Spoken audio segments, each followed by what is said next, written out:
Fleetwood Mac's album Rumours hit #1 in the UK on this day, 1978, and I simply have to tell you about all the drama that went on in that recording studio whilst making it. It is delicious gossip. But first, here's a bit of background, and honestly, that album, it's banger after banger. We're talking The Chain, we're talking Go Your Own Way, Dreams, Don't Stop, Secondhand News. It is fantastic. Anyway, the album was actually released on the 4th of February 1977, debuting at #7, but it was their first UK #1 nearly a year after its initial release. It won the Grammy for Album of the Year in 1977, and it went on to sell 40 million copies, making it one of the best-selling albums of all time. It was the 9th best-selling album of 2022, according to Forbes, after Dreams was featured on a viral TikTok skateboarding video. But I promised you drama, so here's where the band were at during recording the album.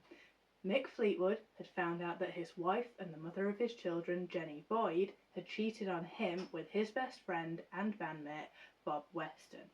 Bob was obviously kicked out of the band, only for Stevie Nicks and her boyfriend, Lindsey Buckingham, to join.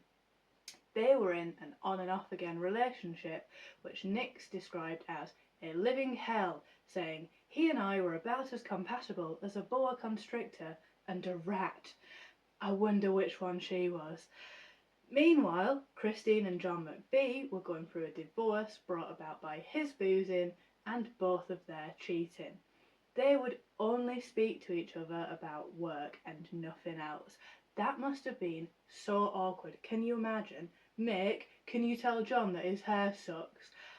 Now, Christine had moved on, and she was seeing the band's lighting designer, who she'd written You Make Loving Fun about, but in order to avoid upsetting John, she said that it was written about her dog, which is equal parts cute and weird.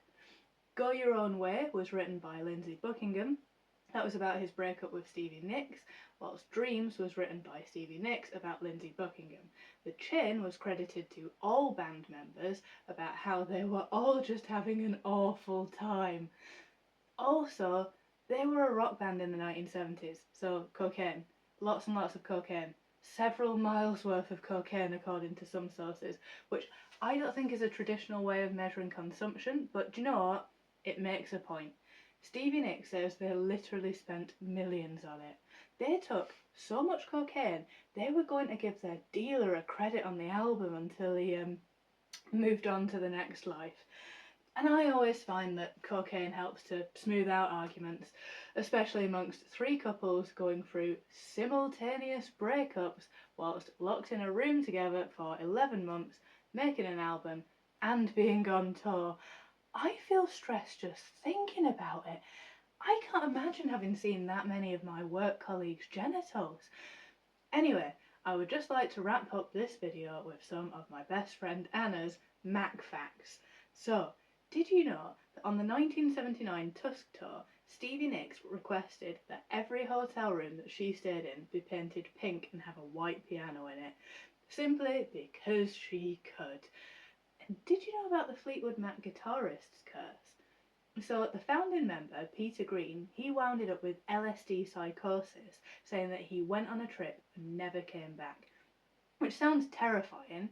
Then Jeremy Spencer left to join the cult Children of God, a free love cult formed by David Berg in the 1960s, which believed some very questionable things about love, God and minors. And I don't think Jeremy was involved in that last bit though, but so much drama, so much good music, everything that you'd want from a rock and roll band. 5 stars. I love it. Thank you so much for watching. Why not subscribe, and I will see you tomorrow.